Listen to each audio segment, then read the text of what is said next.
All right. Good afternoon. Good afternoon. Listen, I want to shout out some fathers today.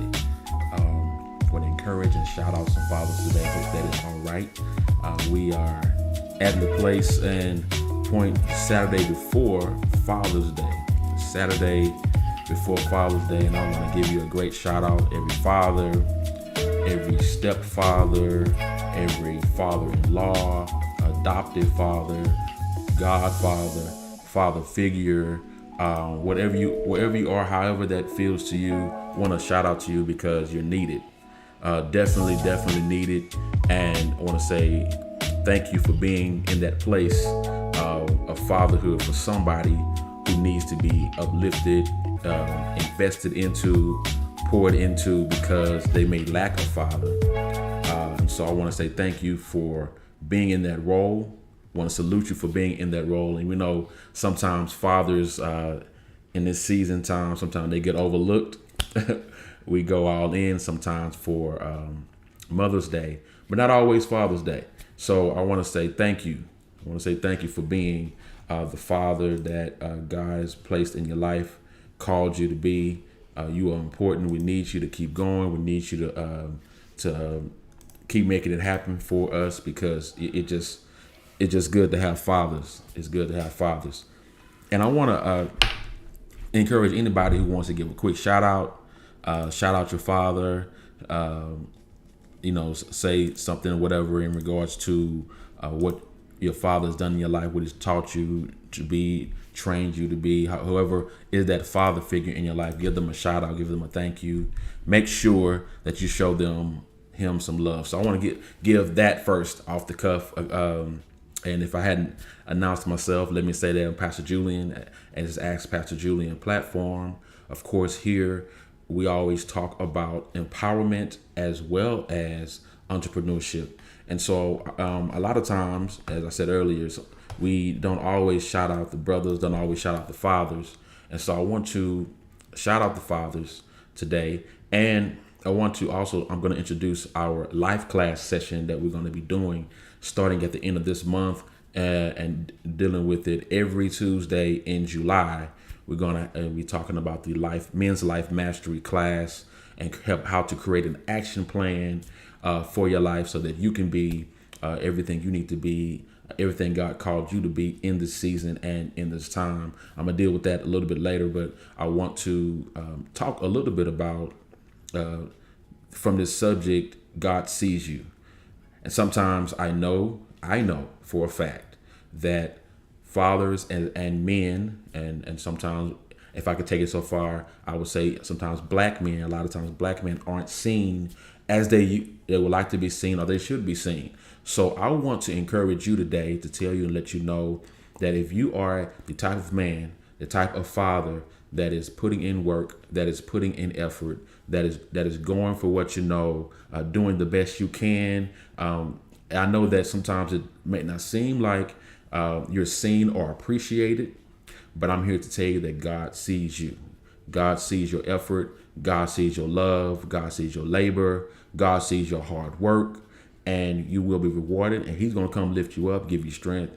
And you're going to see that it really doesn't matter in the grand scheme of things. It doesn't matter if everyone doesn't see you as you should be seen.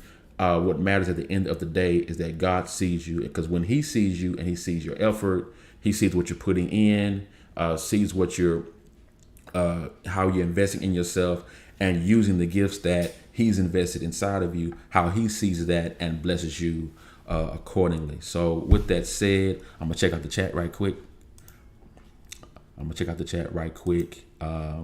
And then I'm gonna move into a scripture that I want to share with you right quick.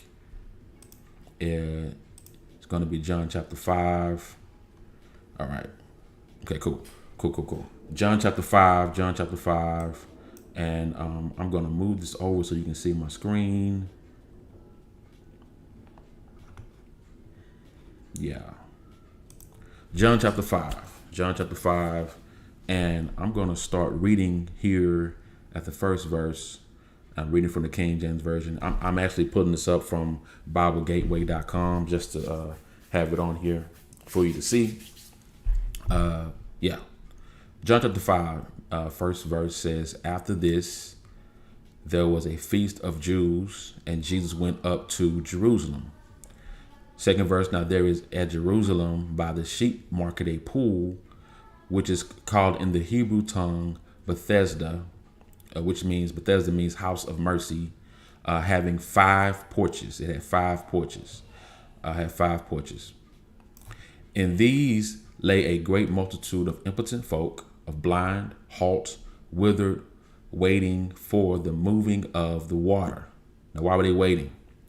Because an angel of the Lord went down at a certain season into the pool and troubled the water. Whosoever the first person that steps into the water was made whole of whatever disease that he had. 5th verse tells us about this man. It says, "And a certain man was there, which had an infirmity 38 years." Look, and this is what it says in 6th verse. "When Jesus saw him lie there," remember I said God sees you. "When Jesus saw him lie and knew that he had been now a long time in this case, he said unto him, Will thou be made whole?" That's the question he asked him. The impotent man answered him, saying, "Sir, I have no man when the water is troubled to put me into the pool, but while I'm coming, another steppeth down before me." While he was trying to get there, somebody else always showed up first. He was trying his best, putting in effort, trying his best to get there, but somebody got there first. Jesus says unto him, "Rise up, take thy bed, and walk." And immediately the man was made whole, took up his bed and walked. On the same day was the Sabbath. And I'm going to deal with that a little bit more in a second. But this is the interesting thing about it is, many times when I first read the scripture, when I read where Jesus walks up to this man, he's been there 38 years. He asks him, do you want to be made whole? Do you want to be healed? Do you want to be made whole? Do you want to be delivered? And he says to him, he said, "Well, I've been trying to get there. And every time I try to get there, somebody get there before me." And when I first read this years ago, I thought the man was complaining. I thought he was complaining about the fact that nobody helped him.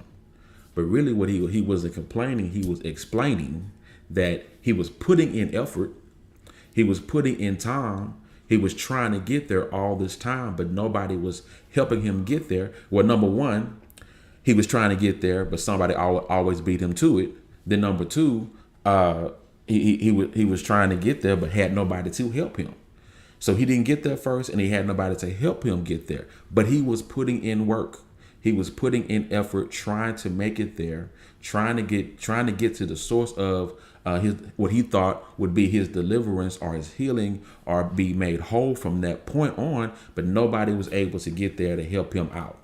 So here Jesus sees the fact that this man was there a long time and understood not just that he was there, but the case that he was in.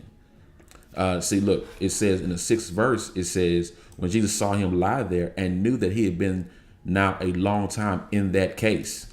So not only was he there laying down, but his situation was that he was trying to get there, putting in effort, trying to get there, but he needed a little bit of help. He was trying to get there, but he needed a little bit of help. And I think about how many young men, older men I talk to who just are trying their best to get to that place of deliverance, get to that place of change, get to that next level in life, but just need a little bit of help. They may have made mistakes. The things may have happened and transpired in their life to where it may have had caused them setbacks in life before. And here they are trying to push forward. Every man not trying to be lazy.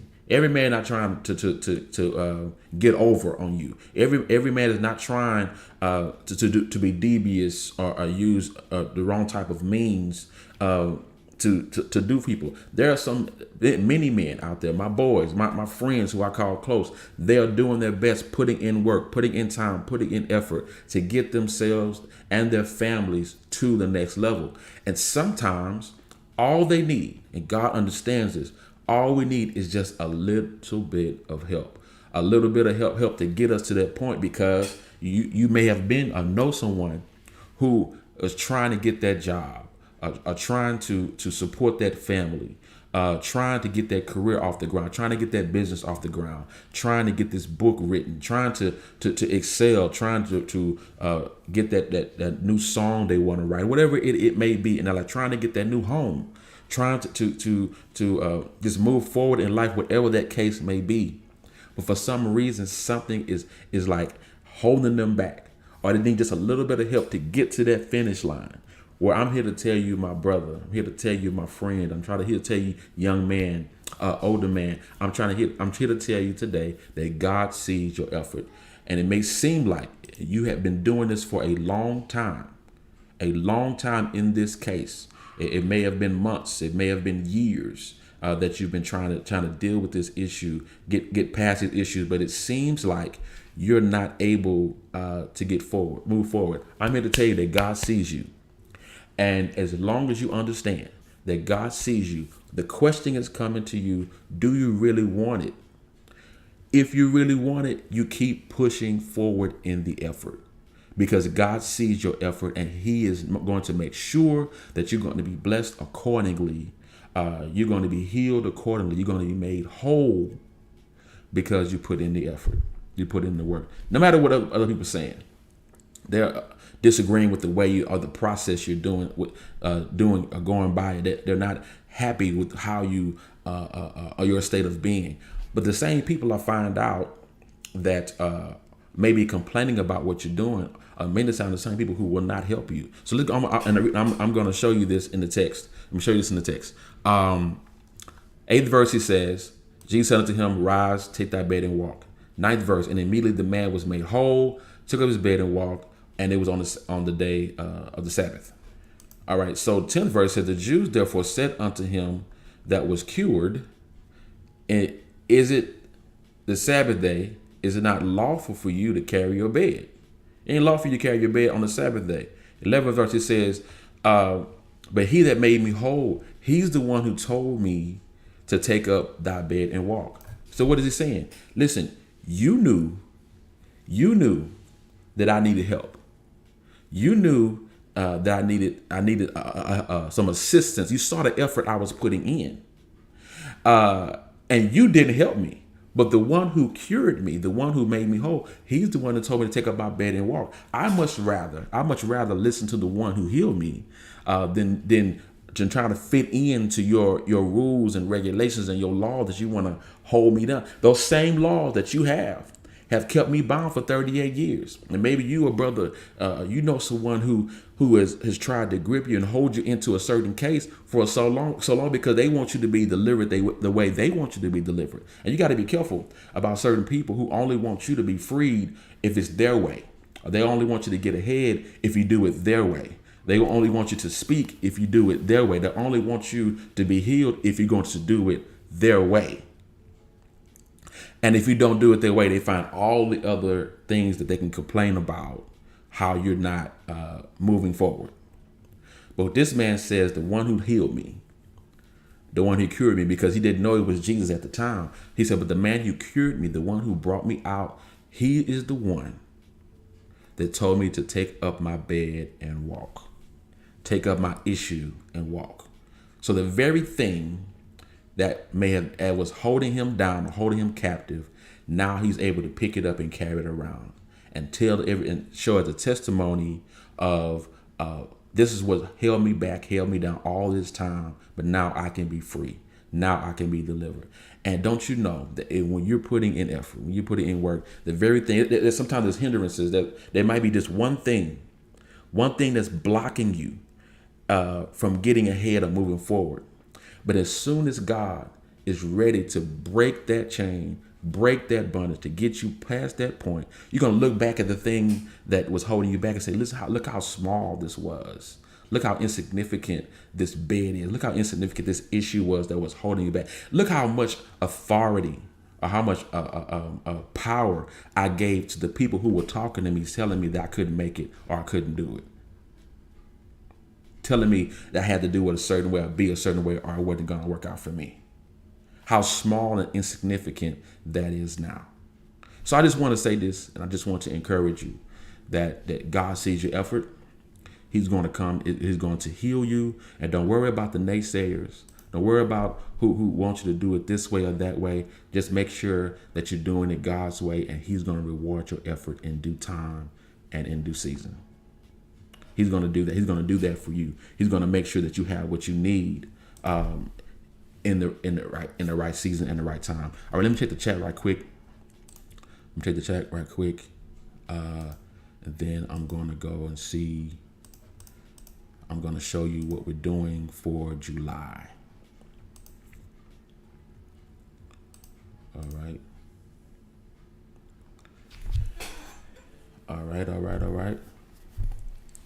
Again, whenever you're seeing this, you can go ahead and shout out your father. Whenever you see this, you can shout out your dad.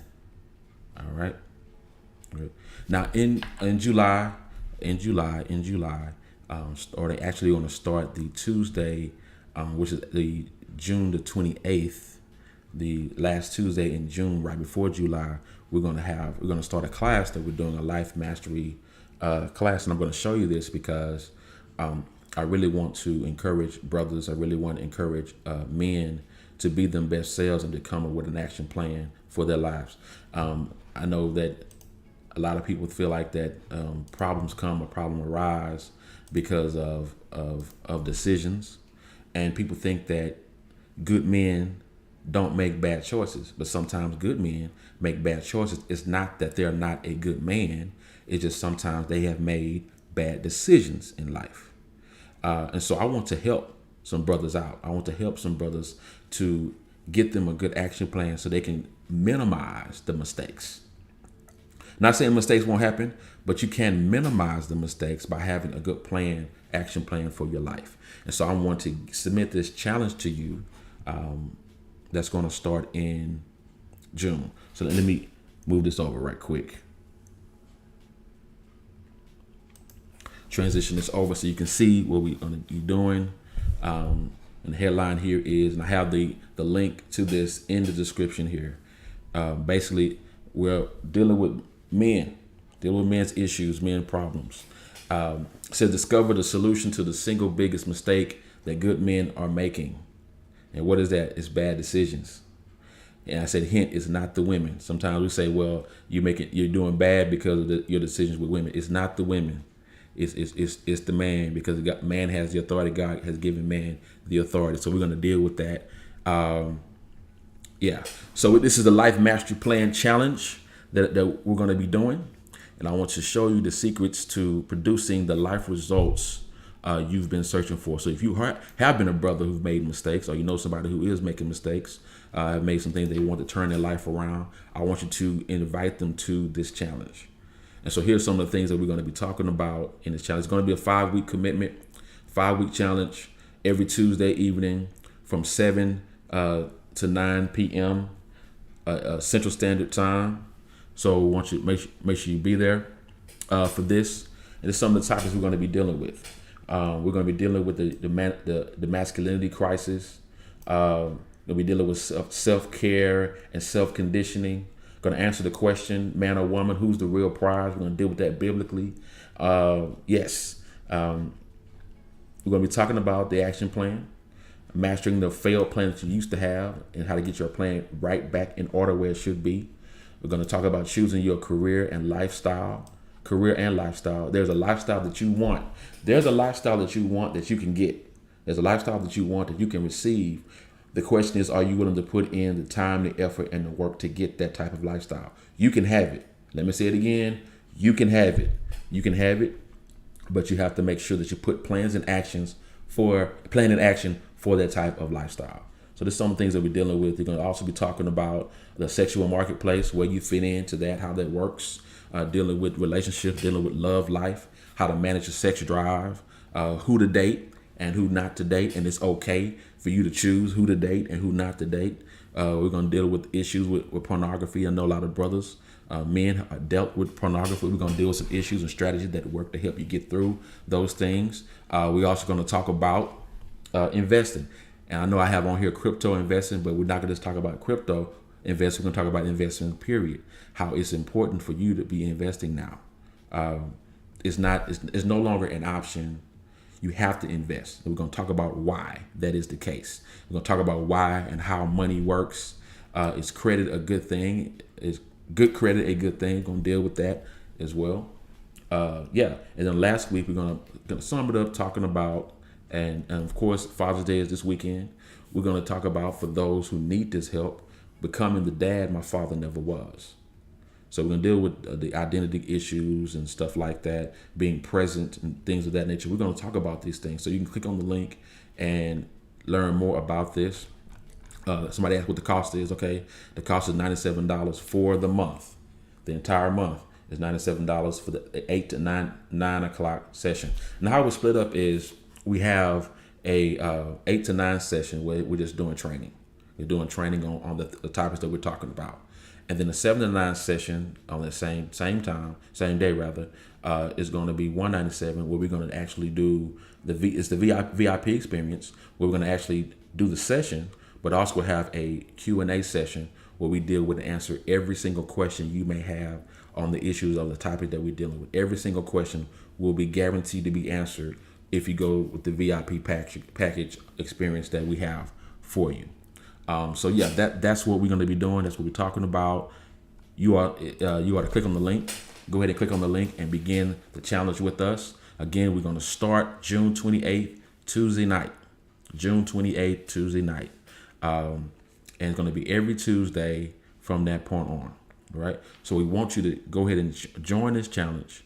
We are empowering men with this challenge. This is not a man bashing sessions.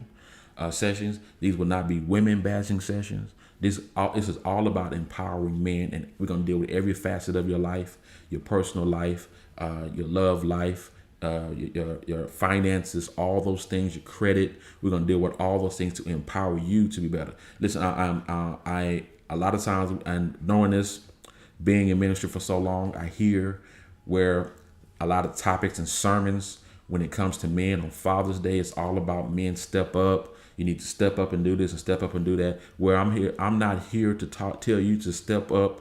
I'm talking to the men who have already stepped up, who already is in a position just to go higher and want to do better. I'm talking to men who say, listen, this is where I am. I'm ready to take it to the next level. This is what we're talking about. Not dealing with all of the mistakes in the past. We've all made mistakes. Not worried about the mistakes you made in the past. All I'm concerned about is where you want to go from this point on. And we want to help get you there. We want to help get you there by the power of God. We're going to be dealing with biblical principles, experiences, all the things you need to get you to the next level in your life. So go ahead and click on the link and accept the challenge, and we'll see you on the inside with that. With that said, I want to wrap up again and say thank you so much for joining me, watching this video. If you like this video, please share it with someone. Also click on the like button, click on the love button or whatever. Place a comment in the comment section to let us know how you felt about this. Happy Father's Day. Happy Father's Day to all the fathers, wherever that category may be: father, stepfather, adopted father, father-in-law, all of those things, a godfather, all those things. Happy Father's Day to you. Hope you have a great day and a great weekend. Remember we see you inside on the challenge. All right. Love you so much. Until the next time.